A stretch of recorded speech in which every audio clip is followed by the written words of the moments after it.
what's up? So, the stream is gonna start in a little bit. Until then, just chill out, get ready. I don't know what we're gonna draw, or what we're probably continuing to draw, or color in, or whatever it is. Just sit back, relax, enjoy. And also, you can color along if you want. I'm gonna try it and see. I don't know if I've done it yet. Sometimes I procrastinate and whatever else. So maybe I've done some prompts where you can color along with me and hang out and enjoy. I don't know. I also put these up on YouTube, so you can do that at a later time if you want. You don't have to do it live, and you can do whatever you want. I am using, for coloring, colored pencils. Whatever brand. I have tons of brands. So, you can color along, you can just watch, you can come in for like 10 seconds and close it out. That's fine. I want you to enjoy your time here. And I want you to know that it's cool to have fun, it's cool to relax, it's cool to just enjoy something. It's cool to be yourself and have a good time. And that's what we do on this stream. Pretty much it's just drawing monsters and stuff, and that's what I like to do. So, if you like that, cool. This is a weird intro, I know, but I want to do it like this, more or less, maybe. We'll see how long, until I get sick and tired of it. So, enjoy the stream, and if you're not gonna wait around, that's cool. I don't know. Whatever. We're gonna get started in a little bit, so just hang on tight.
To their performances that stands out to you as maybe not working so well. All right, here we go.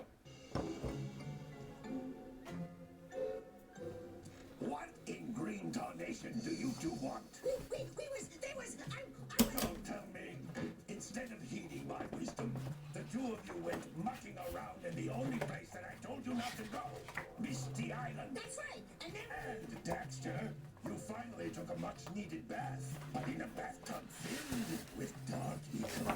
Look, old man, are you gonna keep yapping, or are you gonna help me out of this mess? I'm gonna keep yapping, because in my professional opinion, the change is an improvement. And besides, I couldn't help you if I wanted to. What? There's only one person who has studied Dark Eco long enough to have a chance at returning you to your previous form. Carl Acheron, the Sage. But he lives far to the north. Far, far to the north. Nobody has spoken to him in ages. I would teleport you there, but I can't do that either. None of the three sages that maintain the other teleporter gates have seen fit to turn their ends on for quite a while. The only other way north is by foot through the Fire Canyon, but its volcanic soil is hot enough to melt precursor metal. You can't just walk through it. But you could fly over it, if you had a zoomer equipped with a heat shield. I just happen to be working on such a thing at this very moment. All I would need is 20 power cells to give it enough energy to withstand the canyon's heat. Isn't that right, Daddy? Yes, Kira, that might work. But where are a boy and a half going to get 20 power cells? From the villagers. Most of them have a power cell or two stashed away somewhere. And even if they aren't willing to just give them away, greasing their palms with a few precursor orbs should do the trick. And I bet there are even more of them out in the wilds, just waiting for some brave adventurer to find. Well, we've got the brave adventurer at least. Brave adventurer! You two couldn't find your way out of the village without training. Before you do anything else, you better go through the warp gate and get some practice on Geyser Rock. We won't find any more of that dark gooey eco stuff, will we? 'Cause I'd hate to fall in again and turn into you. Get in there before I turn you both into ferns. Alright, so let's go back to that cutscene and let's watch it through again and let's talk about the performances here. Overall, the animation here is pretty nice, especially for this era and this time. I mean, I give Naughty Dog full credit for the fact that they've clearly put a pretty sizable budget into their animation. There's a lot of fully performed cutscene animation that happens in this game, and all of that work really helps to make these characters feel expressive and alive and really just filled with character, and that's great. I think that is great for this game. Speaking just in terms of performance, though, if I were criticizing this the way I would an animated film, and even though I know that video games rarely have the resources or team sizes that a film would, so it's not necessarily a fair comparison, but if we're being nitpicky just for the sake of analyzing animation quality and what can be improved, the biggest problem I have with the cutscene animation in Jak and Daxter is that it is very busy. These characters are moving a lot and gesturing a lot. Like on every single line and every phrase, they have a big expressive gesture, which it's nice that they're expressive and there's lots of personality to be found there, but because they have so many of these gestures happening in such a short span of time, just back to back to back to back, gesture, gesture, gesture, pose, gesture, gesture, it makes it difficult for the viewer to take it all in, and that means that the animators aren't really getting maximum impact from any one of those gestures, not as well as they could be. And all of these gestures and all of their acting are at the exact same energy level. It's just frenetic and big and snappy and all over the place. I think they could be getting a much better result by having these characters chill out a little bit. Just a little bit. Because you can still have big cartoony gestures and snappy movement and snappy timing and make it really entertaining. But if you do too much of it just too rapidly altogether, then you actually make it less effective. It gets overwhelming. In some ways, this is kind of an issue with the timing of the animation in a sort of larger macro sense in terms of like the comedic timing and laying out the timing of the beats of the performance and all that. But I think it's probably better described as a staging issue. Staging is a principle we will get to much later, but it basically means presenting things so that they are clear and making sure that the viewer's attention is always drawn to what it should be. And I think that these cutscenes tend to have a lot of staging issues, at least in Jak 1. Something that a lot of young animators tend to fall into just when they're first starting out and learning is that they think they need to create a gesture for every phrase and every line the character says. As an animator, you don't want to animate to the line or the sentence. You want to animate to the character's thought process and what they're thinking. That's how you make them feel like actual living, thinking beings. And it may seem like I'm being a little overly critical about this, but the thing is, I think Naughty Dog felt the same way. Because even if you just look at Jak 2, one game later, the character performances in that game are toned way down. Today's the big day, Jak. I hope you are prepared for whatever happens. I think I figured out most of this machine. It interacts somehow with that large precursor ring. I just hope we didn't break anything moving it here to the lab. Easy for you to say. We did all the heavy lifting. Daxter, don't touch anything! You see that? That's way more contained, way less all over the place, and it's actually way more effective because it gives you a chance to actually focus on their eyes a little bit. And having those moments of stillness means that when the characters do make some big, exaggerated, cartoony move, it stands out more and you notice it. It creates more contrast. Okay. I swear, that's the last time I ever touch any stupid precursor crap! It's that contrast that really lets you get the most out of this cartoony, exaggerated animation. Okay, so now that I've spent a while whining about their cutscenes, let's get to their actual in-game gameplay animation, because a lot of this stuff is awesome. Okay, my favorite thing about the animation in Jak and Daxter is just the general gameplay animations of these two main characters. And there's a lot to dig into, so I'm just going to be running around this area for a little while, just blabbing. The gameplay and just character navigation and combat animation in this game is really good, and I think my favorite thing about it is Daxter in general. The animators at Naughty Dog managed to use Daxter to bring so much personality to even the most basic kinds of animations you can imagine. Every one of those actions that Jack performs, Daxter manages to make 5 times more appealing and entertaining. And I love it. Let's just start with their idle pose. You see, Jack's pose here is fine. I mean, there's nothing special about it. It's kind of neutral and a little blob, but it's fine. It's a perfectly fine pose. But having Daxter sitting perched up there on his head makes it so much more entertaining and brings so much more character to it. You might also notice the... I love it. And they'll do things like that every now and then, too, while they're standing there, just to keep them alive and bring even more character to it. That's really nice.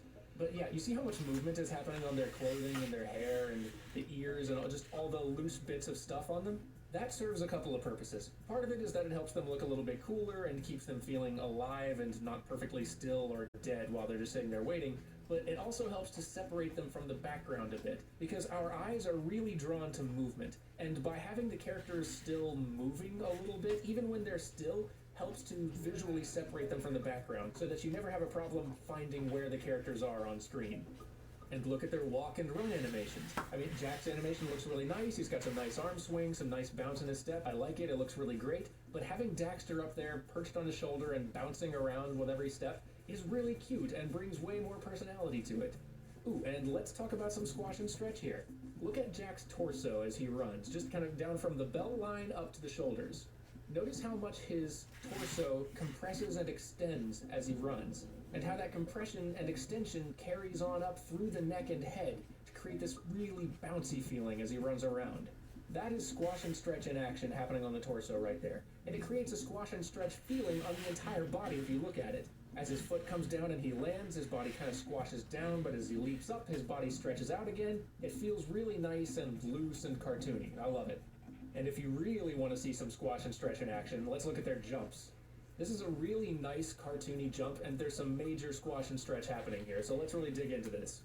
As he begins the jump, look at how far his body stretches in the direction that he's jumping. He's almost gained like 50% additional height here. And Daxter's body's fully extended as well as he tries to hang on and is dragged behind. Then, as Jack reaches the apex of the jump, his feet catch up and his spine bends and his knees come up to his chest and he kind of compresses up in a little ball. But then, as he starts going back down to the ground, he stretches his body out again so that when he hits the ground, he has got plenty of room to compress and absorb the shock of the jump. And Daxter's body, dragging behind, helps to reinforce the arc of the jump, too. And on top of that, there's some really nice overlap happening on Jack's arms as he goes. There's a lot of nice stuff happening in this jump. I love the cartooniness of it. Just look at how bouncy that feels. This really makes me wish there were more 3D games that tried to go for that cartoony look, because this just looks so appealing. Alright, you want to see some more squash and stretch? Let's look at their attack, because there's a lot of heavy body deformation that happens in that attack. Alright, so let's step through it. First we see Jack coil up, then he stretches way far. Oh, look at that pose. Look at that line of action. Look how stretched out his body is right here. His hair and his legs are dragging behind, his arm is stretched way out behind him, and Daxter is also stretched way far behind. And they really increase the size of his fist during this move so that you can see and really feel just the slam impact of it. And it looks really weird as I frame through it here, like as you can see how just weird and deformed his body gets, but in action it looks pretty darn nice. And the stretch on Daxter really helps to sell this. Look at how far behind he gets dragged. Look at how stretched out his body gets. And then he snaps forward and catches up. And the snap back into position from that stretch almost throws him over Jack's shoulder. Now, despite all of that praise I just laid on this animation, I think this attack also helps to show the technical limitations that Naughty Dog would have run into trying to recreate this cartoony, Looney Tunes looking feel. To really stretch and squash these characters as much as they want to would require a lot of bones in each character's rig. And PlayStation 2 era games were pretty limited in the number of bones per character that they could actually manage to calculate without dropping the frame rate like crazy. So they don't have the ability to deform the character as much as I think they would like to. Like, you see how when Daxter's body gets stretched way out with this punching attack, his body gets stretched like crazy, but his head stays in the same round shape as always. Which doesn't necessarily ruin the effect, but it does mean that they aren't able to completely imitate the look of what a 2D animator would have done. If a 2D animator were drawing this attack by hand, they would probably have Daxter's head stretched out just like the rest of his body, just making him one really long stretched line. But unfortunately, Naughty Dog's not really able to do that with Daxter's rig here, so they aren't able to perfectly do what they want to achieve. But I think they emulate the cartoony look about as well as you can expect for PS2 hardware. You can see what they're going for, and I think that largely it works. Okay, I'm not going to blab on that long about all of their other attacks and moves, but let me just pull through some of the rest of these in slow motion here, and watch how they use squash and stretch on all of these, and watch how they use Daxter's animation to really reinforce and add appeal and entertainment to everything Jak does. It's really successful overall, I think.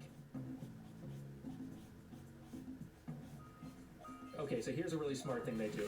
When you're controlling Jak and you're having him run forward, if you take your finger off the stick and have him stop running, he doesn't just immediately snap into his idle pose. He first does this transition where he kind of jogs in place for a second and then stops, which is a really smart idea because it helps to keep him alive and in character and really smooths out that transition from running full speed to standing still. That's a smart bit of animation design. Alright, I think I'm going to call it for this episode. Thank you for watching, and I will be back soon with some more Jak and Daxter, because there's just a lot of great animation to dig into here, so see you next time.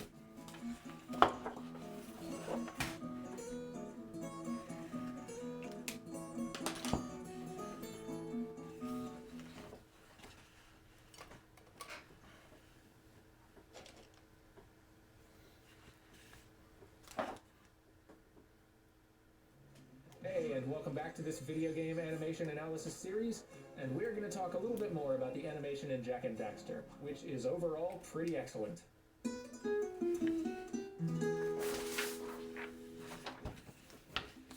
This isn't really a character animation note, but I like how they have the precursor orbs floating and moving just a little bit. Just enough movement to draw attention.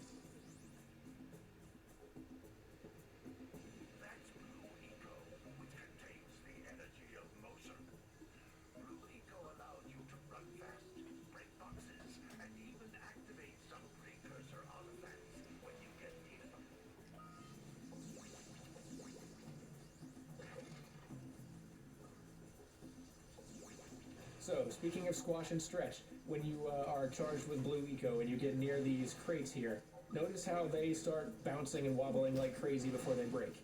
Now, normally, obviously, wood and metal can't do that, but because this is a cartoony game, you can do that. And in terms of gameplay, it's a really excellent way to visually show the player that something they're doing is changing something, to show that running near these boxes while charged with Blue Eco might cause them to break.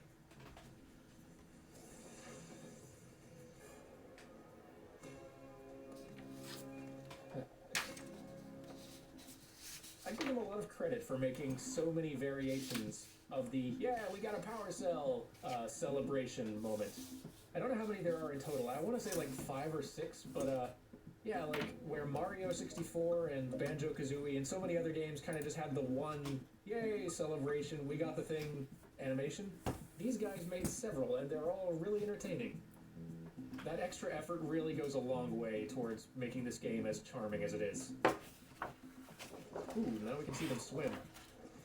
This is a pretty nice swimming animation. I mean, all of their gameplay animations are pretty nice. And, as usual, Daxter's my favorite part.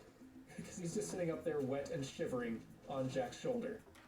And I like that they have distinct swimming forward and treading water in place animations for Jak. That's kind of nice.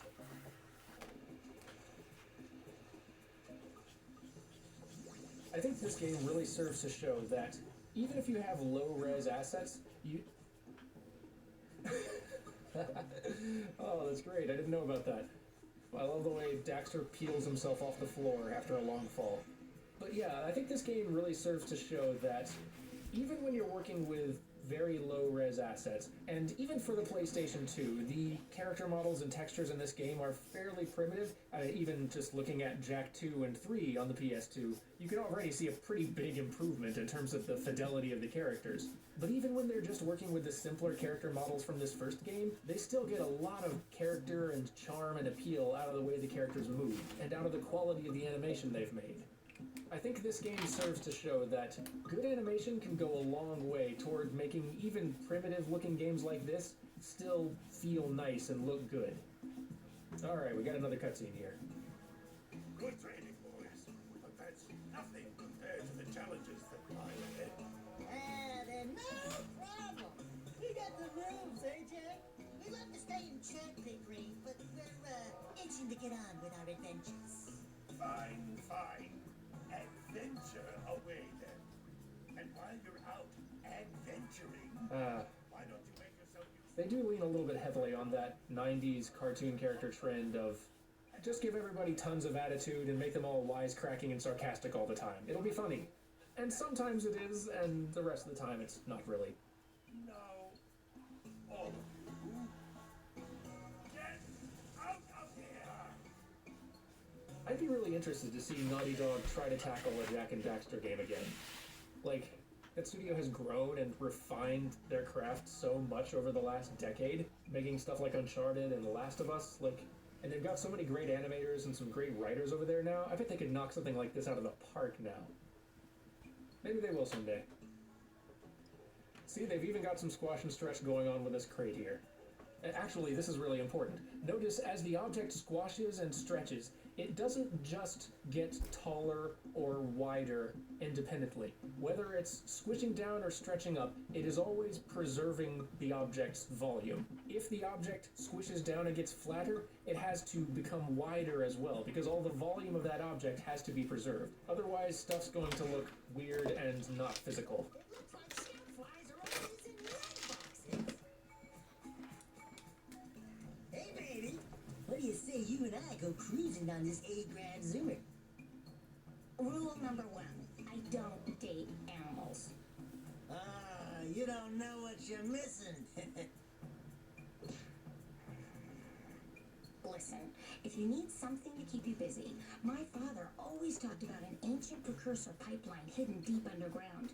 Some of these pipes end in vents from which eco flows freely, and some have been capped off so that the eco is sealed back. There must be a way to turn the capped vents on. I traced part of the pipeline back to the Forbidden Tower. Maybe you should look there for some type of switch. I am rather impressed with how expressive they managed to make these very low-resolution characters. They've got so little to work with in terms of poly count and texture resolution and all that stuff, but they get quite a lot of personality out of it all the same. Even if I'm not a fan of the over-gestury acting they do definitely manage to get a lot of personality out of it. I'm sure, if you looked inside the precursor Forbidden Temple, you'll find a way to turn on that capped blue eco vent on Sentinel Beach. Actually, speaking of expressiveness, I should talk a little bit about how they do the face animation in a game like this. And we might get a little bit technical here, and I'm not all that technical myself, so I'll explain it as best I can.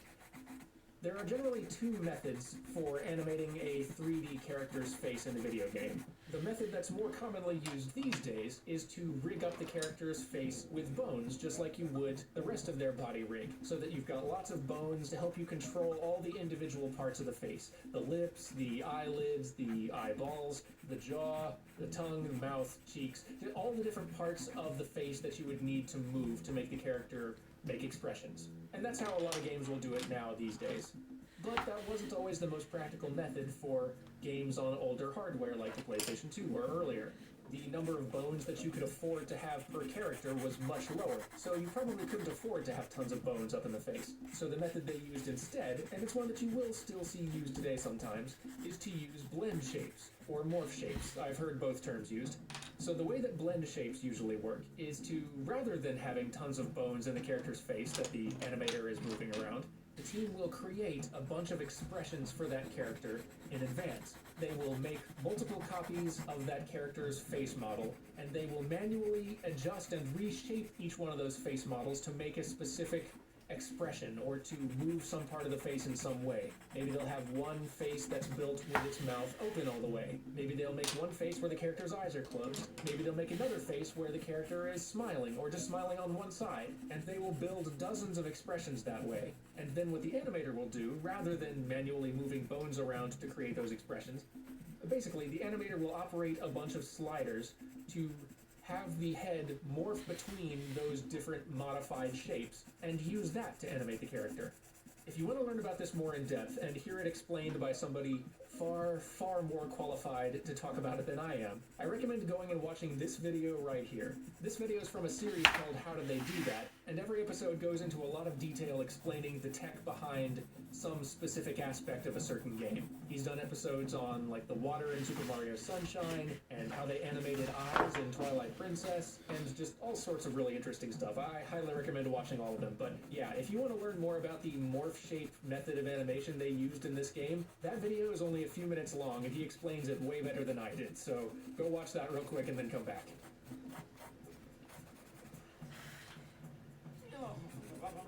Don't tell me that you two have problems as well. First I hear of monster sightings near the village, and now this. See those gears up there, boys? See them? See how they're not moving? Yeah, I know I said it already, but these performances are just a little too busy. Like, they're animating a big gesture and a big body move for every little fluctuation in the voice actor's read. Which, I mean, on the one hand, it is nice seeing the voice actor's lines and reads, like, actually physically reflected in the character's performance. That's part of what makes them feel so much more expressive than a lot of other video game characters when they're talking. But yeah, it's just a little too far. Oh, and another thing, if by any chance you're interested in making a contribution to my re-election campaign, I might be willing to part with yet another power cell. The minimum contribution is a very modest 90 because of ours. Oh my goodness, I just realized Daxter doesn't always play the exact same animation for all of the attacks you do. Like, his recovery is different sometimes. Like, look at this. Sometimes when you do your little stand-in-place spin attack, Daxter gets swung around in a big loop, and sometimes he'll get spun around and he'll land back on the shoulder and he'll, like, whoa, swing his arms, try to catch his balance. Sometimes he'll get swung around and grab onto Jack's hair and yank it back, and he's kicking his legs, and then he lands back on the shoulder. That's awesome. What a subtle little touch. And he actually does that on some of the other attacks as well. What a nice touch.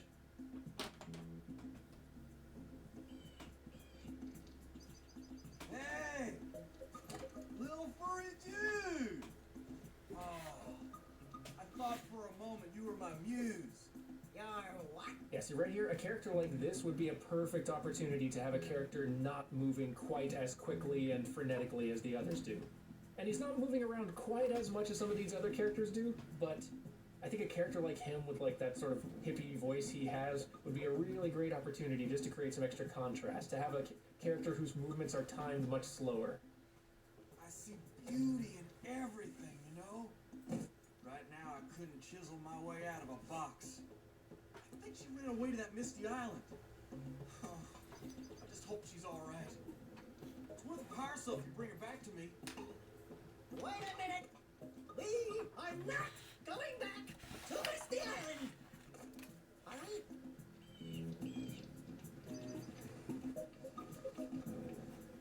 So, you want to make a contribution? Good. A sizable one, I hope. Yo! Oh, it's a sizable contribution. I just hope this power cell adequately represents my gratitude.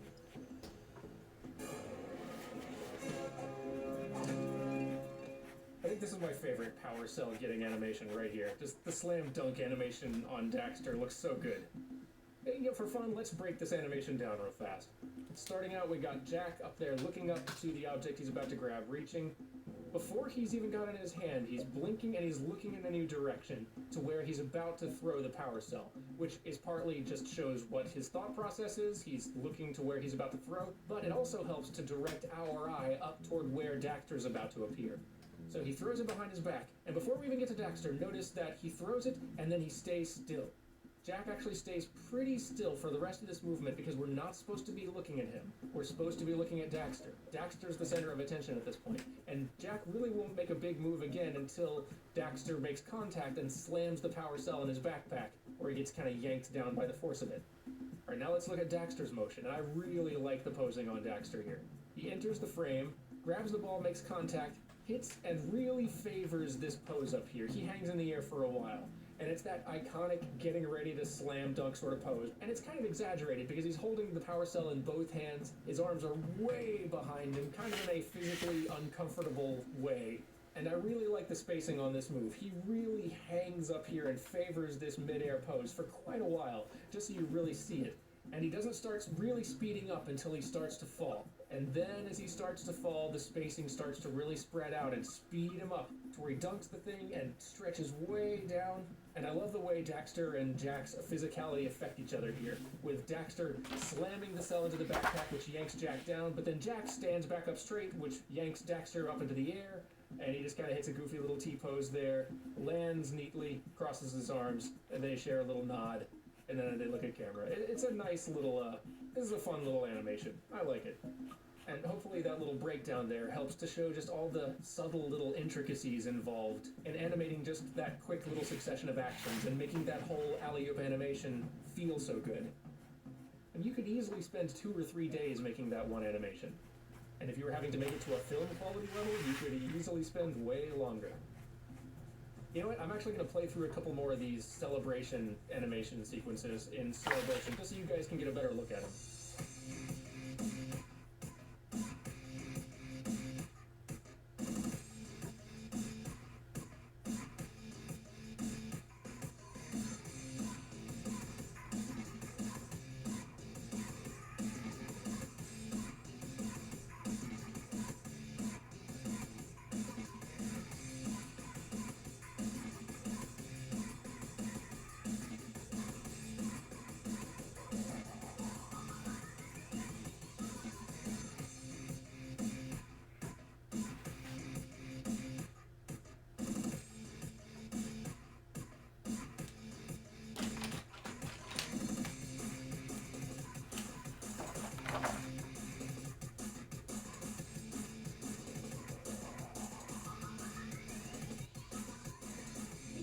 I discovered a couple more attack animations I forgot about.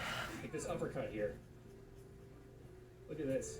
So if you crouch down and then attack, you do this really cool looking uppercut, which starts much more awkwardly than it finishes. The first couple frames of it are a little weird.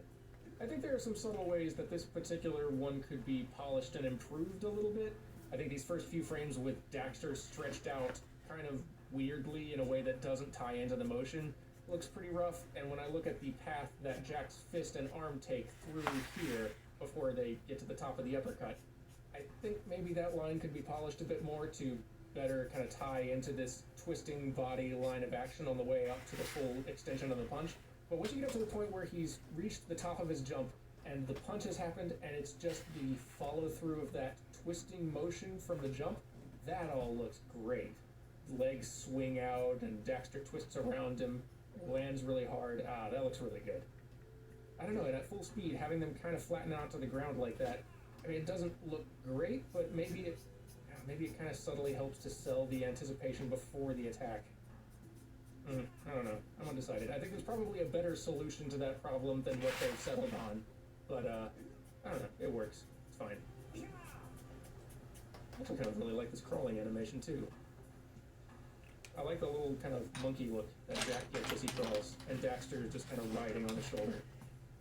And that sort of popping you're seeing on Jack as he walks along, where he just kind of pops to a new angle occasionally, I expect that's because they're having him angled perpendicular to whatever polygon he is standing on right at that moment. And because the ground isn't perfectly smooth, I think every time he crosses one of those edges, he kind of pops as he realigns himself to be perpendicular to that new piece of ground. Alright, I think that's enough for Jack and Daxter. Thank you guys for watching. I will be back again soon to talk about the animation in another game, and when I do, I will also talk about the next principle of animation. So I will see you guys soon for that. Thank you for watching.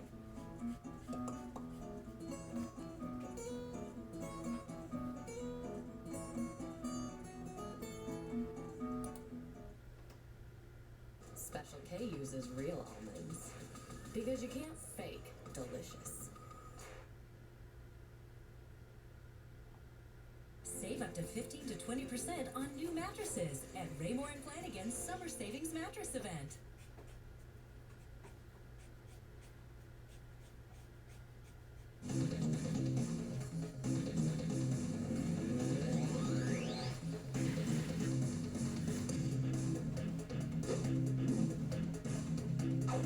From the mid to late 90s, the collectathon subgenre within the 3D platformer genre was at the height of its popularity, with Super Mario 64 taking the gaming world by storm in 1996. Its formula of sandboxy maps with various objectives therein would be imitated and expanded upon by tons of developers, including Rare with the Banjo series and Insomniac Games with Spyro the Dragon, and even licensed titles such as Toy Story 2 by Traveler's Tales took heavy inspiration from it. Naughty Dog was a developer though that very much stuck to the more traditional linear side-scrolling platformer, flipped into 3D with the Crash Bandicoot series on the PlayStation due to the lack of an analog stick on those original PlayStation controllers. That said, after the rights to the Orange Marsupial had been lost to Universal Interactive Studios by 1998, and with the eons more powerful PlayStation 2 lurking on the horizon, Naughty Dog took the opportunity to create a new IP that would play more like those wildly popular collectathons. It took a whole 3 years of development, but then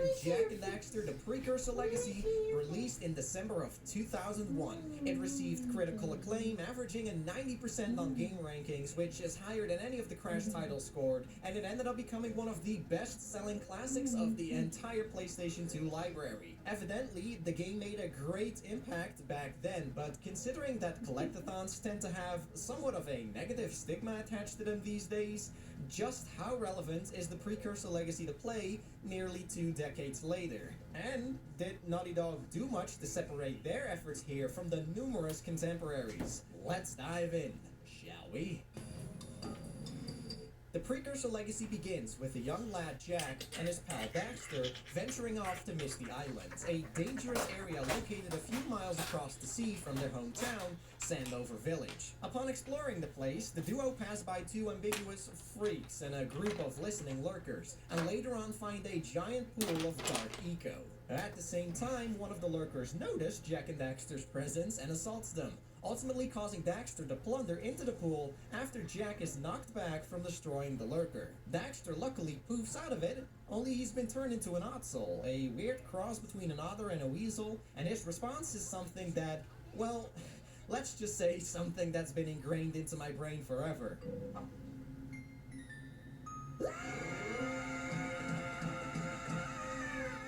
Okay, I'm fine. I'm fine.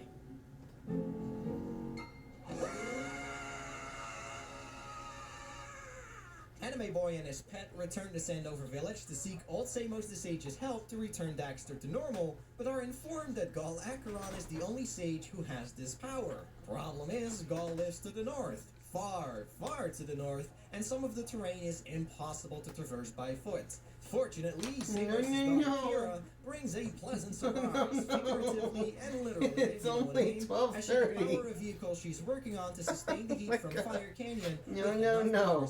The game's plot. Go lay down. I gotta say, by cartoony platformer standards, this is a bit of an unconventional setup. Often there's a hero and then a bad guy who's planning to take over the world and stolen a girlfriend while he's at it, but the Precursor Legacy instead makes the motivation for your adventure simply to help out a friend in need. There's no immediate threat or villain to speak of, which isn't anything major, but it's at least unique and different from the norm, and This I like is you, that. and you can Said, sit here there if you is want. more to the opening cinematic than just getting the ball rolling. It immediately establishes some lore about the world you're in and the mysteries it holds, with a narrating Samos who spent his life searching for answers to questions that his father and his father's fathers failed to find. Who were the precursors, what was their purpose, and why did they vanish? Samos believes Jak is the one destined to uncover these answers, which is supported in the same opening and throughout the game with precursor artifacts reacting to Jak. And I like that these questions are never answered in this first game. That would be a bit anticlimactic, don't you think?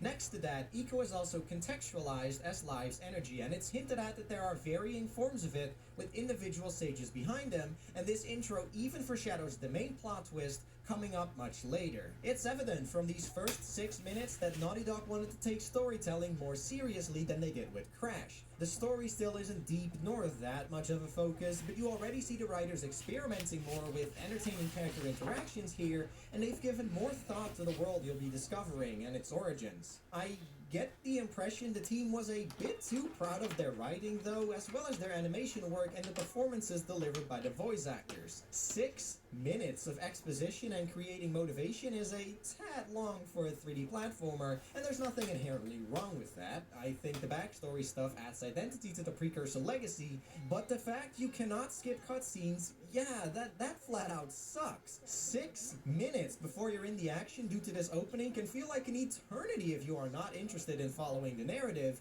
and the inability to give a miss to any cutscenes in general only accentuates the issue. None of them come close to an uninterrupted 6 minutes, thankfully, but a couple of obligatory ones are still over 2 minutes, and there are also optional NPCs you can talk to for certain power cells, which in extreme cases may go on for close to 2 minutes as well. It's perhaps not so bothersome the first playthrough, but when replaying Jak and Daxter, it can be pretty damn grating having to sit through all of that again, especially the opening. With all of that said, the first level we visit is Geyser Rock, an island dedicated to house the game's tutorial. Here, many of the fundamental concepts are explained and taught to the player, most importantly the 3 main collectibles. As stated before, power cells are the core collectible behind which progression is gated. You obtain them by completing whatever objectives the levels ask of you to complete, self-explanatory I think. And thank God you don't get booted out of a stage or whatever once a power cell is collected. It wouldn't even make sense in the context of this game to do that, and of course preceding collectathons realized to cut that crap out already, but Nintendo would do it even with Super Mario Sunshine in 2002 for crying out loud, and the Ape Escape trilogy never quite got it right at all. One tier below the power cells in terms of value are the Scout Flies, with 7 of these to be found in every single area. Similar to Mario 64's red coins, the Scout Flies are often used to incentivize exploration of the nooks and crannies in the levels, but sometimes getting them can also purely be a matter of overcoming obstacles. What makes them unique compared to the red coins is that they exhibit noise that raises or dampens in volume depending on distance, cluing attentive players in on nearby Scout Flies through sound design, and thereby lowering the possibilities of frustration of just not being able to find one. What's also nice is that the last 7 Scout Fly directly turns into a power cell, so you don't have to travel to a separate power cell location like you have to do with the stars for the red coins. Finally, we have the precursor orbs, coming in significantly larger quantities, from 50 per stage all the way up to 200. Most of these are in plain sight or packed into metal boxes that need forms of stronger force to be busted, giving you something to snoop up and be busy with as you're walking around in the areas, although every now and then the orbs can still be hidden away somewhere in clever spots. I like how these function more like the gems in Spyro, as in every orb you pick up is permanently set in your pocket, rather than the 100 coin missions in Mario 64 or the music notes in Banjo-Kazooie. I think many people can relate to how soul-crushing it is to die in the latter 2 titles and having to start from scratch, recollecting all those coins or notes. Like the Scout Flies, precursor orbs also contribute to even more power cells, as there are a host of NPCs and these precursor sculptures willing to trade the 2 goods. A total of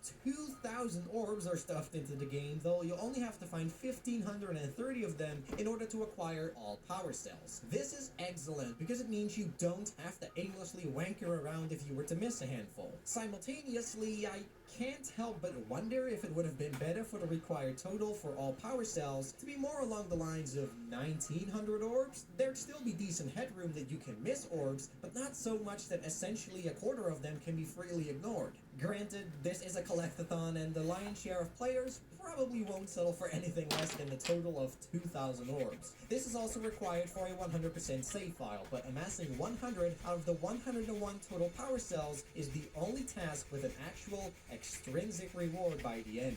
Now, does Geyser Rock do a good job of introducing the game's most prominent concepts and collectibles? Yes, but also no. Yes, because functionally, it does teach you things, and you cannot leave until you've got all 4 power cells here. So it's impossible for newcomers to immediately venture off into more difficult areas without understanding the basics, which could potentially make them put the game down due to a bad first impression. What's not so graceful is that you're literally stopped in place multiple times by Kira and Samos, who explain nonsense to you that's already illustrated fine through gameplay and visual design. For example, there's a precursor door that needs to be opened while channeling Blue Eco.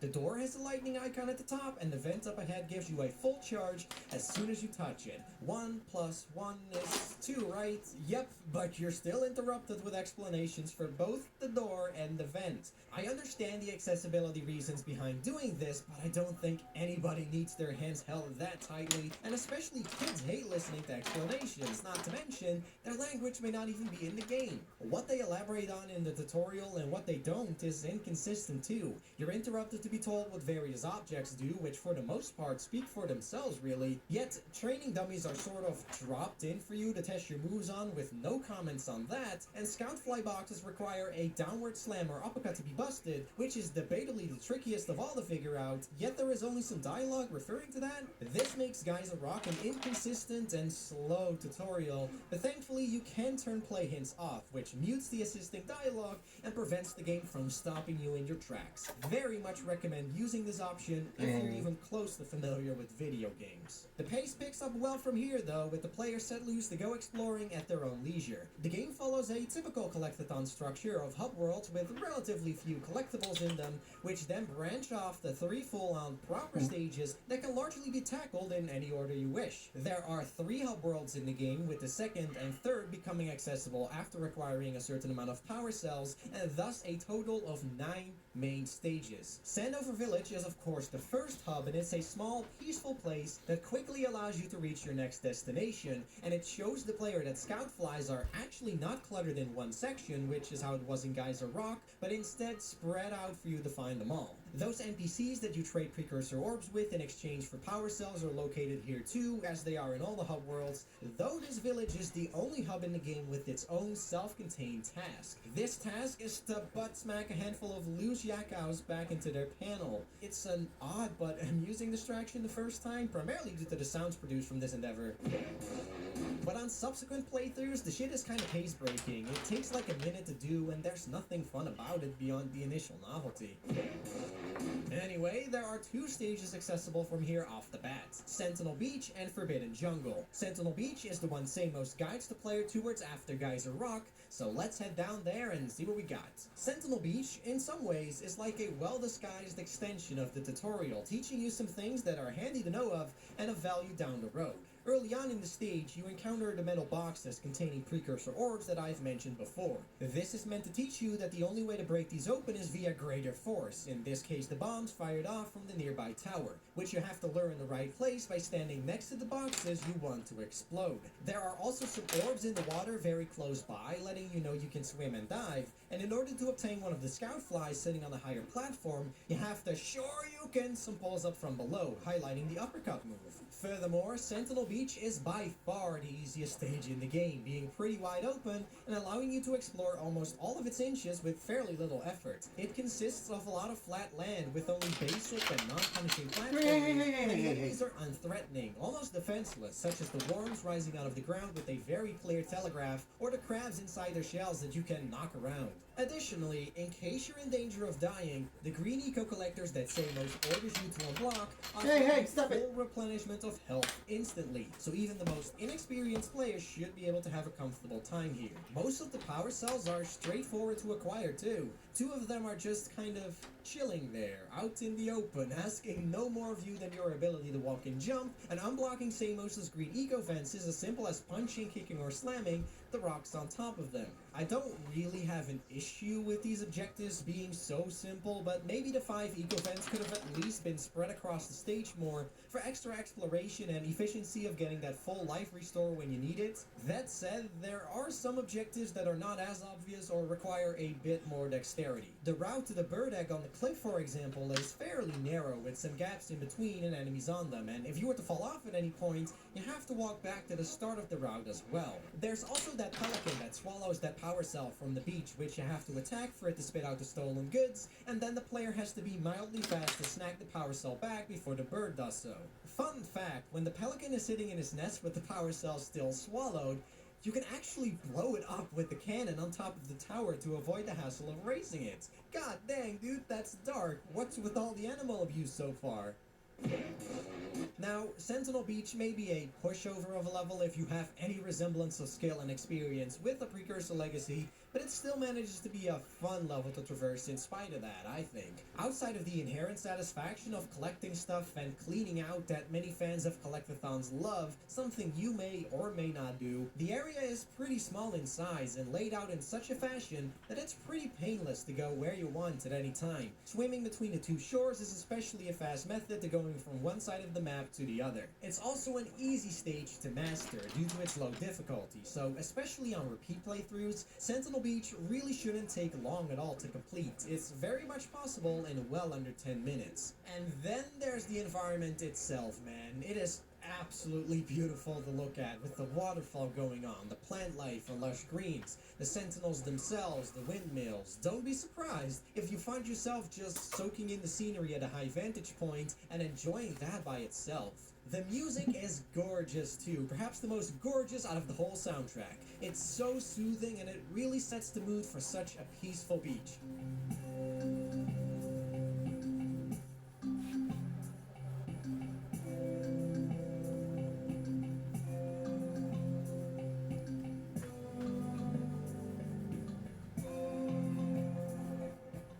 Another aspect that helps in making Sentinel Beach a fun level to play, even for experienced players, and what absolutely adds to Jak and Daxter as a whole for that matter, are the controls and movement. The controls in this game are simply excellent. Jak is very responsive to how you're tilting the analog stick, stopping on a dime from a walk with no delay, going in another direction when you push the stick more moderately, and snapping to the other direction when you flick the stick quickly enough. Jumps also have a nice amount of weight to them. Jak isn't floaty with all forward momentum halting as soon as you let go of the stick, but it never feels as if he's too heavy or carries so much momentum that he overshoots platforms without constant compensation. The double jump can take some getting used to though, as the time window in which you have to initiate it is kind of vague and tight, and you're pretty committed to your jumps. Even if you double jump, you won't gain a lot of distance in case you want to correct a bad one. These quirks can lead to a couple of unmerited deaths or moments of taking damage when you're still learning the controls. At the same time, if you ask me, these are issues minor in the grand scheme of things, and this is in part thanks to the spin kick. This can be used to extend the length of your jumps as well as slightly the height with the correct timing, and is available from the start. It forms a great safety net because it allows you to change direction in midair much more effectively and comfortably, and the spin kick can be activated much more freely with no strict timings, so it's very forgiving to pull off. Of course, Jak isn't capable of solely running and jumping either. No. His moveset is a lot more diverse and intricate than that. There's a crouch jump that can reach higher than the regular double jump, a forward lunging punch, a downward slam into the ground, the aforementioned uppercut / Shoryuken attack, a long jump through the roll maneuver, and more. And combining these moves in certain ways or timing stuff within them adds an additional layer of complexity to the controls. For example, if you want to reach the height of a crouch jump but don't want to stand still to do so, you can hold jump while performing the downward slam to launch yourself higher up, and if you hit jump again at just the right time as your long jump hits the ground, Jak gains that same height while maintaining the momentum from that long jump into the high jump. God, all that shit sounded more confusing when it was read out loud. This can be tricky-dicky to pull off, especially when long jumping off of higher terrain, but if done correctly, it can get you to places so much more efficiently and quickly, and it looks mighty fancy to boot. Where stuff like this really begins to shine is in taking shortcuts, reaching places in imaginative ways, and applying the right techniques in the right scenarios to optimize speedruns. Long jumping is the fastest method of travel in the game, but you have to keep in mind the spacing of the roll, as some platforms are too narrow to start a long jump from, and thus will cause you to fall off and lose time instead. You also have to pre-calculate where Jak is going to land, because a long jump cannot be interrupted once activated, and you cannot change Jak's direction at all until you land. It's not at all uncommon to long jump straight into a hazard or pit if you make a mistake. Truthfully, I could go on considerably longer about the depth of the moveset and the stunts possible with it when applied appropriately in the stages, but the moral of the story is that the controls in the Precursor Legacy aren't merely good on a surface level, so in the sense of being responsive and accessible, they're also satisfying to master for those willing to push their skills to the next level. This is definitely one of those games where the controls and moves alone can make even the simplest of platforming sections enjoyable. The cherry on top is the superb animation. Jack is animated in a very stretchy and squashy manner, making him feel cartoony and agile, and his variety of moves can string together so smoothly. You can go from uppercuts to boosted downward slams to mid-air spin kicks to long jumps once you reach the ground, and almost everything in between so seamlessly, and it lends a marvelous feel to the character in both his functionality as well as aesthetic. I found this lacking in the Banjo titles, for instance, where the speed of Banjo and the flow from move to move feels awkward and clunky by comparison. In conclusion, Jack is definitely one of my favorite characters to be the boss over in any 3D platformer. I think he's only beaten by Mario and his unbelievably intricate and versatile moveset in combination with the Flood in Sunshine. With that behind us, Forbidden Jungle is the area we're on to next, and it is definitely the more challenging area over Sentinel Beach. More hazards and enemies, tighter jumps, and more potential to fall down the stage and then having to climb back up. This is an area that gives me a good opportunity to talk about a level design quality that Jak and Daxter hold steady throughout a lot of its runtime. With Sentinel Beach being somewhat of an exception, all the main stages in this game have the player platforming around, participating in light combat with enemies, or avoiding obstacles almost every step of the way.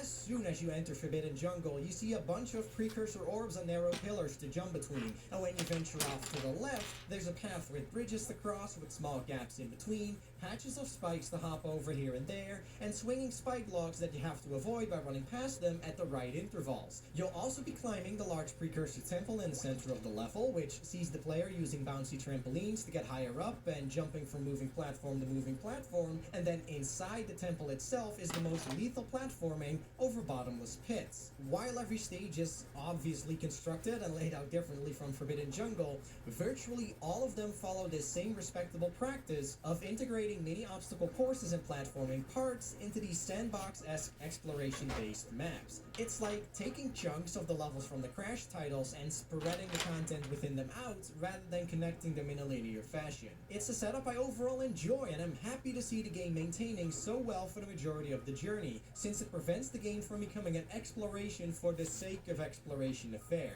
which I have revealed dislike towards before. Sure, the complexity and difficulty of the platforming and combat in Jak and Daxter isn't noteworthy on the set pieces you have to return to or maybe crossing multiple times in order to get around.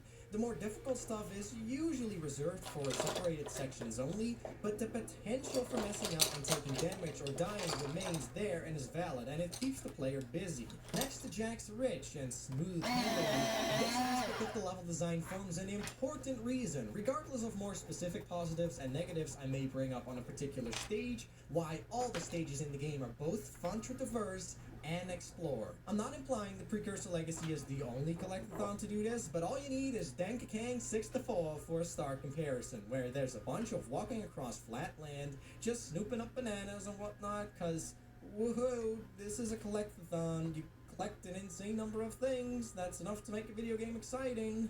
Fuck me, does DK64 make my dong retract? Anyway, inside the Precursor Temple of the Forbidden Jungle resides the first of 3 bosses in the game. It's a dark eco-plant, and the design of the fight is akin to something to what you'd find in Crash. In other words, it follows the formula of an attack phase, the boss then revealing its weak spot, you hitting it, and this cycle repeating 2 more times with a slight ramp in difficulty each time.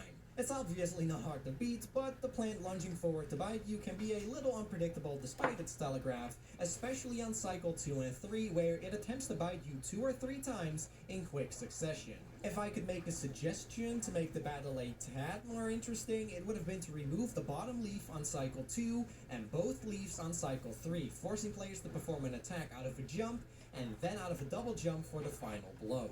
The remaining objectives in Forbidden Jungle worth commenting on are the energy beam reflectors and the fishing minigame. The energy beam reflectors strike me as a bit of a wasted inclusion because as soon as you find the first beam, the location of the following one is pointed out to you with a cutscene and even a pointer as you're aiming.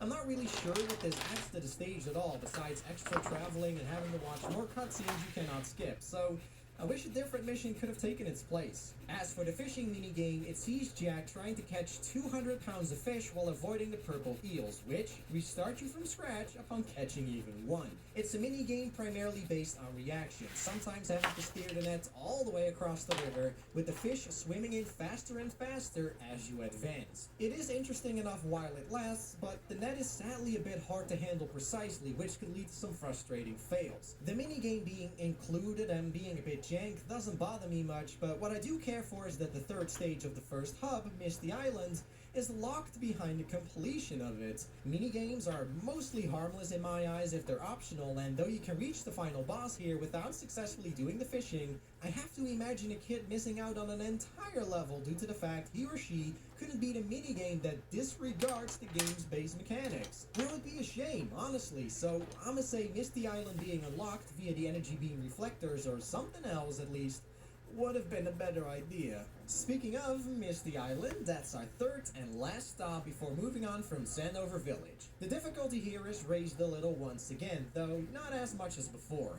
As you go straight from the entrance, there's a section with a lot of smaller pits to fall into, and you'll be jumping onto narrow walkways and away from collapsing floors before you drop down. You also find lurker enemies that chase you upon being spotted, swinging around their bones to extend their range of damage, and getting hit by that or dealing your first blow gives a small amount of knockback, which possibly has you falling off and dying instantly. Thankfully, you get a chance to fight these guys in advance on a massive save ground, so the knockback is communicated to the player before putting them into more lethal predicaments. There's also a bridge leading to the top of the island, which sports a linear platforming challenge of avoiding logs rolling and bumping down, though dodging the logs is pretty simple work. An obvious way they could have made this part a touch more interesting is by ramping up the speed and or frequency of the logs coming down per chunk of the bridge, with 3 chunks in total as it is already. I also see some missed potential with the seesaws. A handful of these are spread across the stage, but interacting with them is never obligatory. It's easy to imagine a scenario where the player would have to slam into one side of the seesaw multiple times to launch themselves higher and higher and eventually grab onto a ledge above, but alas, no such thing happens. A part I really liked about Misty Island, though, is how it uses Blue Eco. So, Blue Eco has been used before and is very prevalent throughout the game. It's a temporary power-up, the duration of which depends on how many balls you've picked up, and the meter instantly maxes out via these concentrated vents. Blue Eco has a few properties, beginning with that it gives you a speed boost when running, and it automatically attracts items and breaks boxes in close proximity. Careful. It doesn't give Jack any special moves or anything, but it does feel pretty empowering to be charged up in Blue Eco regardless, also in parts thanks to the satisfying sound and sense of motion in the particle effects. While channeling Blue Eco, it also allows you to activate precursor artifacts. Think of platforms that begin moving, locked doors that open, and jump pads that don't launch you up otherwise. Now, where there is often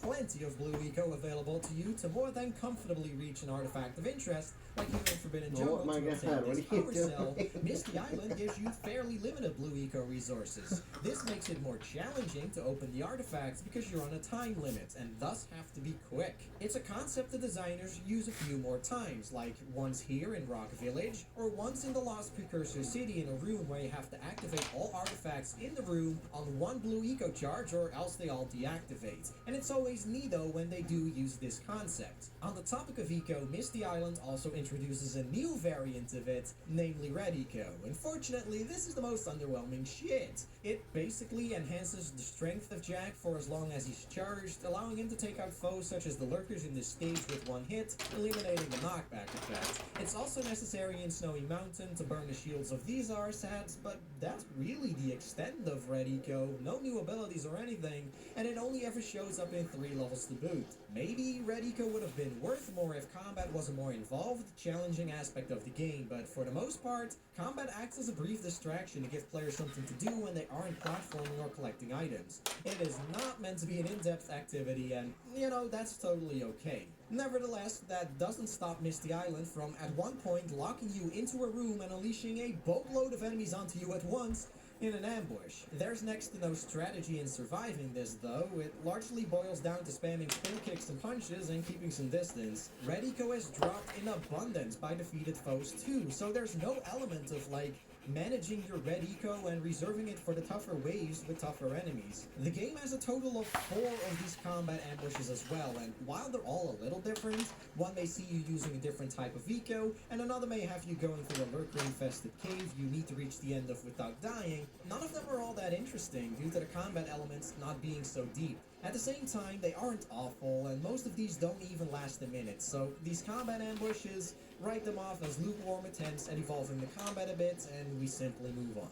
As for some other objectives I enjoyed in Misty Island, well, one of them has you chasing a muse, and this thing is pretty darn fast on its feet. I've heard complaints how catching it is irritating and even frustrating to some extent, but I have no problems with it. The muse runs and hops around in a pretty confined area with some obstructions and enemies, so I simply view it as a method of getting players to show some decent skill with Jack's movement to catch up, as well as get a decent grasp of how the layout here is constructed to clear obstacles faster and to take shortcuts. Lastly, the stage also contains a section dedicated to the zoomer. Seeing how this is likely going to be the player's introduction to the mechanic, the area you're driving around in here has enough open space to get used to the handling, speed, and jumping of the vehicle, and then when the player feels ready, they can display some precision with the vehicle to get power cells, driving over the wooden planks with 2 sharp turns that force you to slow down, and lurkers carried by balloons that you have to slam into while avoiding collision with the 2 surrounding mines. It's a nice break from the platforming and adds a bit of variety to Misty Island as a stage.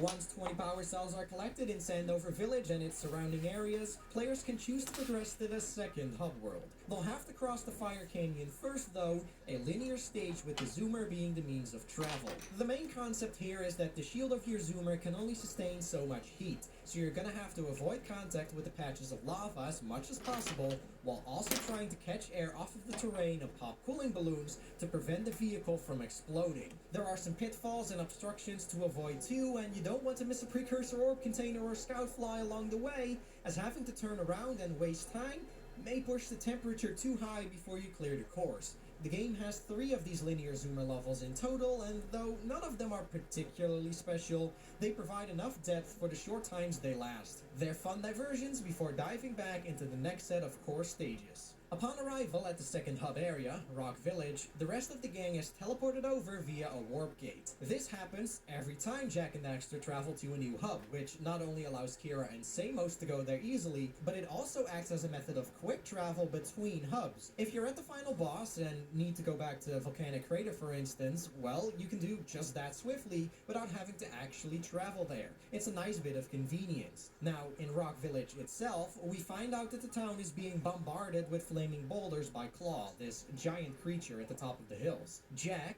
and Daxter, I suppose, will have to face Claw, but access to it has been blocked off by a gigantic boulder that can only be lifted with, you guessed it, more power cells. So there's the excuse for continuing your collectathon journey, and since effectively no plot significance or story progression takes place here, now seems like an appropriate moment to bring up the characters themselves. The main cast is the one established at the beginning: Jack, Daxter, Samos, and Kira. Out of all of them, I think it's safe to say Daxter is the fella to spring to mind for most people whenever they think of the series. This has very little to do with how the story is a reaction to his ear-grating furry fate, and more with how he seems to have the most amount of effort put into him. He's the sidekick with an overly high inflated opinion of himself, always looking for ways to put the spotlight on himself. I'm Daxter. Who's Jack? Who's the thing? Good job, Daxter. You're a real hero. And he is not afraid to share his opinion on the folks he meets and their circumstances with wisecracking remarks. Judging by the smell, I'd wager your bathtub sank in the mud long ago. What's a bathtub? In reality, however, he is a total wuss, as you would expect. Aren't there a lot of lurker sharks in that water? Why? Are you scared? Me? Of course not. Just looking out for Jack here. You, know what a chicken he can be. Many of his lines are genuinely charming and entertaining, and that type of witty, smart-ass personality fits in well with the overall lighthearted nature of the narrative. That said, I do feel that sometimes the writers missed the mark on making Daxter a likable twat and ended up making him come off more like a full-on twat.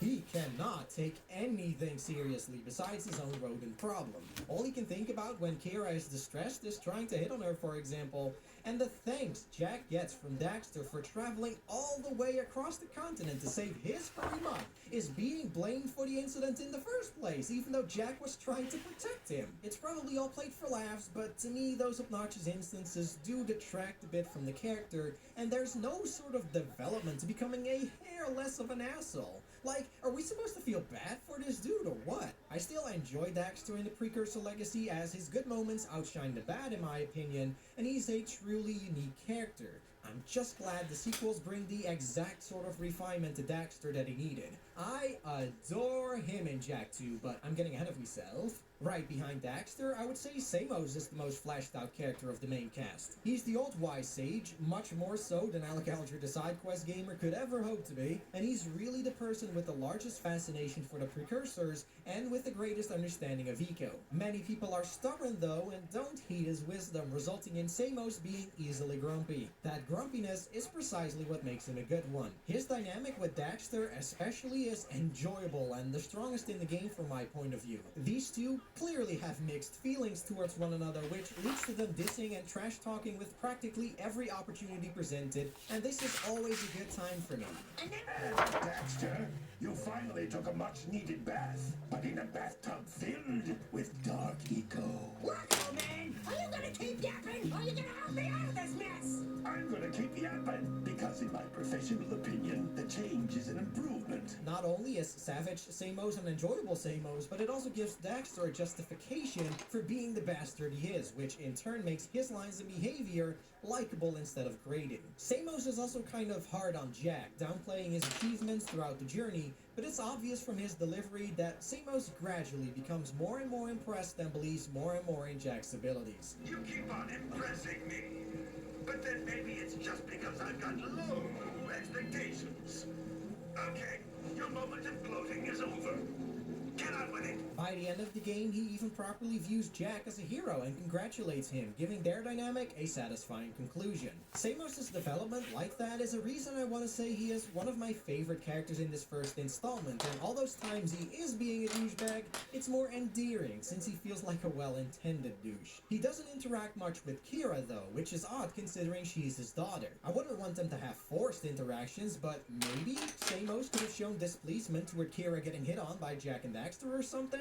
I know it wasn't always appreciated when I did that shit. Speaking of Kira, she's not bad, honestly. She's the mechanic of the group, comparable to Coco in a sense, and I like that she's an independent young lady rather than another damsel in disguise. She's always focused on the missions at hand, yet very chill and collected in her delivery. When she sends Jack and Daxter across hot lava on the Zoomer, for example, there's no sign of concern over them burning alive. She simply wishes the two good luck and trusts in their ability, reads Jack's ability, to survive. I find that pretty cool about Kira. She's anything but a drama queen, and it also never fails to amuse me how she rejects Daxter's attempts at flirting. She just ain't having any of it, much to Daxter's dismay. I'll stay here and protect Kira. Jack, I think you're ready to handle that monster without... Oh, really heroic of you. And that just leaves us with Jack himself, who's actually a mute. His body language makes him appear as a confident guy, even in the face of danger, but that's the extent of what I can say about him. Jason Rubin himself has stated that this was a very conscious decision to have the player be able to take the role of Jack, but he's declared in retrospect that it was a mistake to give Jack no speech. I agree with that. I mean, I don't think people would want to stop playing if Jack's personality wasn't to their liking, and while the game probably would not gain a whole lot from having Jack talk, it would have been nice to see him interact more with the crew, especially Daxter. The two are friends, yeah, but besides Jack sometimes face-palming or grinning at his animal buddy when he's being stupid, there's little connection or bonding between them that I can feel. They're no Ratchet and Clank from the first outing, that's for sure. The side characters in Jak and Daxter aren't the greatest either. I can't say I care about most of the folks in your hometown, as nobody there seems to give a monkeys about Daxter being turned into an Ottsel or Jak going on a dangerous road trip, and frankly, there simply of boring people with pathetic NPC problems that you have to solve in exchange for power cells. Beyond Sandover Village, the number of fellas you run into isn't high to begin with, and not all of these leave any sort of impression, like the fisherman and the lady with her lightning moles. There's nothing I can say about them, really. I do like the melancholic dude with his story about getting his cheeks spanked by Claw and how he tries to act like a valiant warrior amidst this depression, and the dynamic between the agitated and frustrated Gordy and the brain-dead, albeit more friendly, Willard is pretty memorable. It's not like all of these side characters suck and are complete wastes, but I do find most of them rather bland. With the talk about characters out of the way, let's get back into gameplay, shall we? As you're going through Rock Village, the first area you're likely to cross by is Precursor Basin.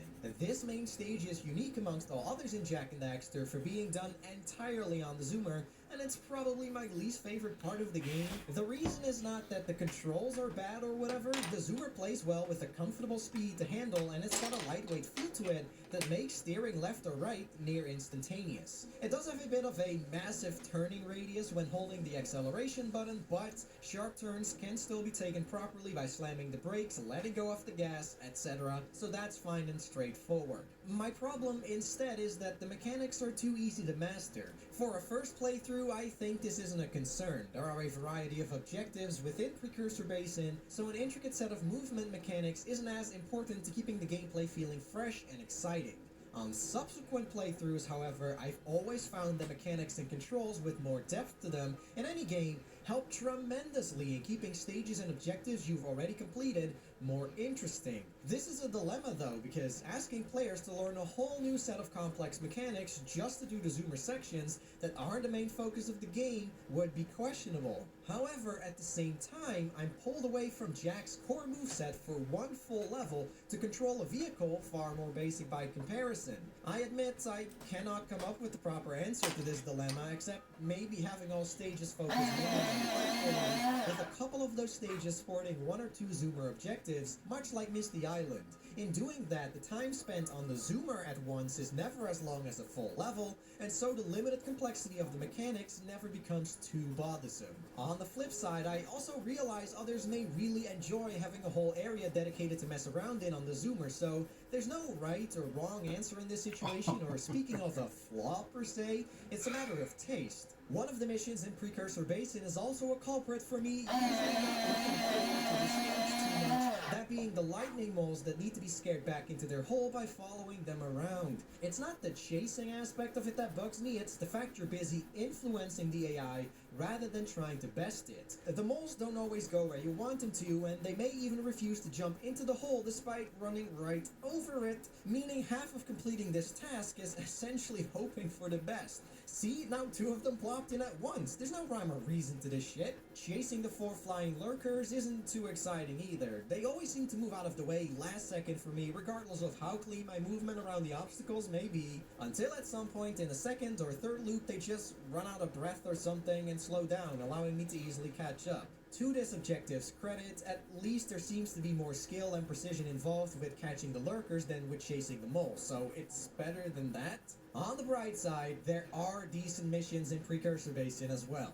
Navigating the purple and blue precursor rings is a good activity, for example. In order to obtain these two power cells, one for each color, you have to drive through each subsequent ring that appears after passing the last one. You only have a limited amount of time to go from one ring to the other, and failing to keep up at any point resets the whole series. So it's satisfying to perform big jumps off of rock, do sharp turns to lose as little time as possible, and cross narrow paths while maintaining high speed. Acquiring the hang of the zoomer is certainly necessary for this, however simplistic its mechanics may be. Every now and then, these precursor ring objectives do feel somewhat reliant on trial and error though, since it's not always readily apparent where the next ring appears, and when that happens it can feel a bit unfair having to start over. There's also a race through a specially built track with interfering precursor artifacts, and there's one part where you have to do a sharp 180 to advance. It's pretty simplistic stuff, and the time limit of 45 seconds feels pretty generous. Maybe there could have been multiple reward tiers with lower times required, required, each giving you different collectibles, but it's fine for what it is. What I appreciate about Precursor Basin lastly is the layout itself. It's a small area where you can go from the entrance to the outer corners in no time flat with the zoomer speed, making it painless to move from mission to mission or restart one when needed, and it's still open-ended with heaps of Precursor orbs and typical 7 scout flies to snoop up. Many of these are found through the usual exploration, but sometimes you'll have to perform jumps from ramps or hop between platforms with gaps to fall into in between, and I like how all that keeps the zoomer in line with the fundamentals of a platformer. Still, I'm not the biggest fan of Precursor Basin. It's completely competent level design-wise, far from bad. It's not like I hate going through this stage or something. It's just one of the lesser moments of Jak and Daxter for me. Thankfully, I've got good news as we follow up what is possibly my least favorite stage in the game with one of my favorite stages in the game. Lost Precursor City, and there is simply an outstanding host of challenges to tackle here, starting with the 2 scout flies and power cell getting stuck to a different location by pressing the corresponding switch and you having to grab them before time runs out. A more inexperienced player would have to get around in this room as well as reach the scout flies with a set of pretty slow platforms you stand on to make the other rotate around you, but a player moderately familiar and skilled with Jak's moveset can achieve the same results by long jumping over gaps just right or crouch jumping to reach the higher ledges. The route to the power cell doesn't have that going for it, but it does require you to keep up a decent pace while jumping onto and between a series of platforms extending and retracting from the wall. Up until now, the game hasn't done any sort of time-based challenge besides some stuff with the blue eco, and it puts a bit of pressure on players that could make them more prone to making mistakes. Then there are the 2 slide segments akin to Mario 64's, meaning you cannot stop Jak from moving forward and gotta steer him left and right and jump at the right intervals to avoid hazards and amass all the precursor orbs as you advance further down. It's a nice bit of variety unique to the Lost Precursor City, and you can manipulate Jak's sliding speed by pushing forward or backwards on the analog stick, as well as kill yourself to get back to the top in case you miss an item. So it's a comfortable time with an easy way to reset. There's also the section where you have to activate a large group of platforms by jumping on them to acquire a power cell, land on the same platform again and it deactivates, so there's a minor puzzle element present there, and the stage concludes with a fairly intense spiral tower climb of sorts.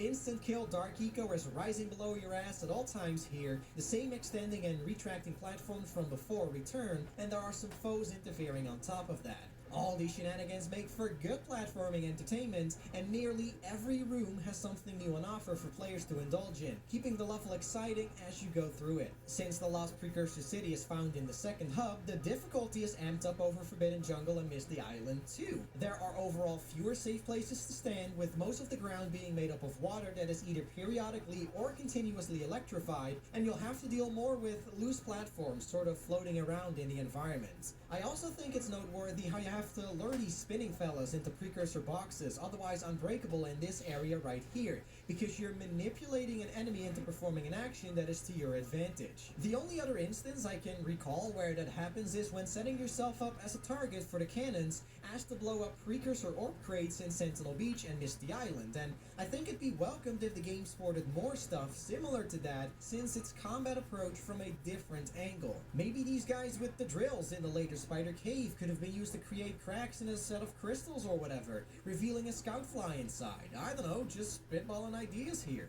If I had to give a suggestion to improve the Lost Precursor City to a small degree, it would be in regards to the layout.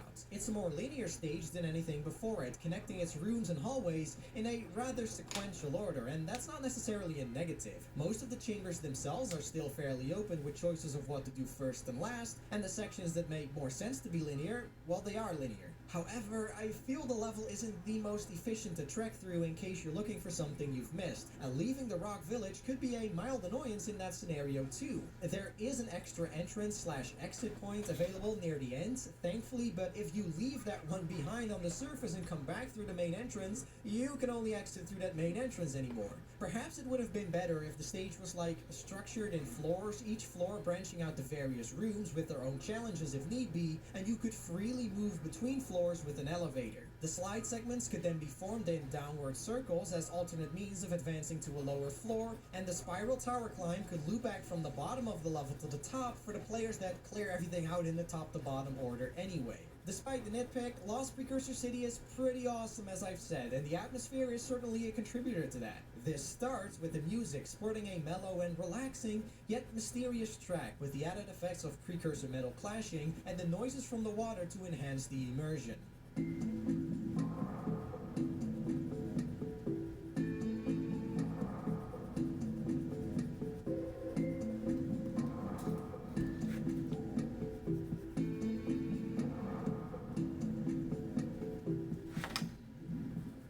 Further enhancing the atmosphere is the visual design, which strikes me as the most unique in the game. Most of the location types in Jak and Daxter are typical for platformers: beaches, jungles, swamps, and though they're all strongly realized in their own right, the Lost Precursor City stands out because it's an architecture built by the Precursors. It ties into the whole lore behind them. I cannot think of anything quite like this place in other platformers or games period, despite the underwater aesthetic, and it truly feels alive. The lighting effects are fantastic for the day too, with the water emitting this bright green light whenever electricity flows through it, and the heated pipes being surrounded by an animate, warm glow. The game in general is graphically impressive by PlayStation 2 standards. Naughty Dog implemented various technologies such as multiple rendering engines and, at the time, advanced runtime physics in order to create a large, expansive levels they envisioned while keeping the visual fidelity high. There's a plethora of neat particle effects like puffs of smoke when hitting the ground, all the breaks of water within large bodies of waterfalls, the forms of echo and the sense of energy they contain through their motions, and there's cool distortion tricks like the heat hazes when looking through flames or other hotspots, or when standing on a launch pad with blue eco channeling through Jak's body. Effects like this are present in abundance. When you put Jak and Daxter up against Ratchet and Clank, the latter released a year later, by the way, there isn't even a competition. Ratchet, while certainly a good-looking title on its own for PS2, contains blurrier textures, and the environments, in contrast, overall appear more primitive and less detailed, I guess. Spyro could never hold a candle to Crash in terms of sheer graphical complexity either, because Spyro wasn't as restricted and linear, but now, the comparison is totally fair because Jak has maps grand in scope like Ratchet, as well as a user-controllable camera, and, well, it still looks better. The only aspect of the Precursor Legacy's graphics that hasn't held up is the modeling, more specifically the modeling of the characters. It's not really noticed in gameplay, and that is most important, but during the cutscenes, with all the close-ups on the character models, they look rough to the degree that it's actually distracting 17-some years later. I'll definitely give Ratchet and Clank the honor on this front, with the main duo especially still looking relatively pleasant, even in cutscenes. Regardless, there's no denying Jak and Daxter is one heck of a technical achievement, because it is also the first 3D platformer that boasts a completely interconnected world, almost entirely free of intrusive loading. Notwithstanding Geyser Rock, you can go from the beginning all the way to the final boss and every single area in between without the screen cutting to black for loading. With an overload of gigantic open-world titles these days on modern systems now, the premise of interconnected locations and dynamic loading is hard to get too excited about, but in the context of 2001 and the hardware, what Naughty Dog pulled off was practically unheard of. Getting such a seamless world running required several level of detail systems operating in the background, continuous on-the-fly streaming from the DVD, and a lot of meticulous design work. There's use of low polygon environment models swapped out for full detail versions with collision and all once you get close, and tricks like sneaky camera manipulation or lurker sharks in the water to prevent players from swimming around boundaries are used frequently to prevent players from being exposed to severe pop-in at all costs. In very rare cases, Jak can even trip seemingly randomly, which in actuality happens when you moved faster than the game accounted for and needs just a bit of extra time for transferring data over to memory. What a bunch of naughty dogs, but clever ones nonetheless. Oh, and did I mention the 60 frames while rarely missing a beat part? Sometimes the frame rate may dip to 30 with some pixelation as a result due to the interlaced rendering, but these dips are so brief and infrequent that for all intents and purposes, you're pretty much locked in at a solid 60 FPS. It's evident that an insane amount of effort went into the engineering side of things to optimize performance and Gavin and other team programmers, because the PlayStation 2 was not known for being friendly hardware to work with, especially so early on in the console's life. It's an aspect about Jak and Daxter that really deserves to be recognized. That said, the technology and design wasn't 100% flawless. There are instances of geometry plainly warping or expanding in front of you depending on distance, and catching glimpses of pop-in on distant objects is not difficult if you're specifically paying attention to that stuff. This is to be expected to some extent though, because the draw distance is virtually unlimited with no fog unless artistically intended. I also hesitate to call the game actually 100% load free, because some segments act more like well-disguised load times. Going to Misty Island, for example, has you sitting in a boat crossing part of the sea with the camera angled to hide pop-in as much as possible, and the same goes for when the gondola takes you up the snowy mountain from the volcanic crater. These are cutscenes too, with control actively being taken away, and the elevator rides or hallways locked down with doors, while technically still gameplay, hide nothing of their purpose. This is a little more than me nitpicking, however, and it's fair to say that these examples are so infrequently relevant that they have a minimal, almost nihil effect on immersion. And that's another key factor besides the luxury of barely having to wait for loading. Immersion. The world of Jak and Daxter is equipped with a day and night cycle that dynamically changes the lighting and colors as time passes, and overall remarkable attention to detail to boot. When you reach the top of the Precursor Temple in Forbidden Jungle, for instance, you can see the Fire Canyon leading up to the Blue Sage's hut in Rock Village, the large building from the Precursor Basin, and even the Zeppelin that's attached to the Boggy Swamp. These are obviously stages you will all visit later, and if you took the time to stare at the horizon in Forbidden Jungle, you'll be able to recognize those elements I've just listed when you actually reach those later stages. I often hear opinions from Mario fans how they prefer Sunshine over the likes of Galaxy and 3D World because Sunshine takes place in more grounded, connected worlds, and Jak very much has that same appeal in that the world feels like an actual place with thought behind how to make it all come together in a believable fashion. Enough of me gushing about all that technical and interconnected world jargon though, let's move on to the last accessible area through Rock Village, Boggy Swamp. A few new mechanics are introduced here, the first of which being the Yellow Eco. Yellow Eco essentially allows Jak to turn into a Street Fighter bloke, can shoot fireballs that can kill foes, as well as destroy certain objects, such as rocks that are blocking progress, or the steel boxes holding precursor orbs, as usual. It's not a particularly deep power-up, as it has a very generous aim assist, but for a platformer like this, I don't mind that too much. The purpose is more making you feel like a powerful badass, not the accuracy in your shooting. The bad news is that this is the last type of eco for the whole game. Yeah, we've only got blue, red, and yellow eco for special abilities, so there is kind of a lack of power-ups. Power-ups are not a necessity by any means, but with a concept like eco, I think it would have been neat to have had more forms of it. If not that, each of them could have been more fleshed out and useful, rather than being more surface-level gimmicks. Oh well. Next to Yellow Eco, Boggy Swamp also marks the first time we could use the Flut Flut.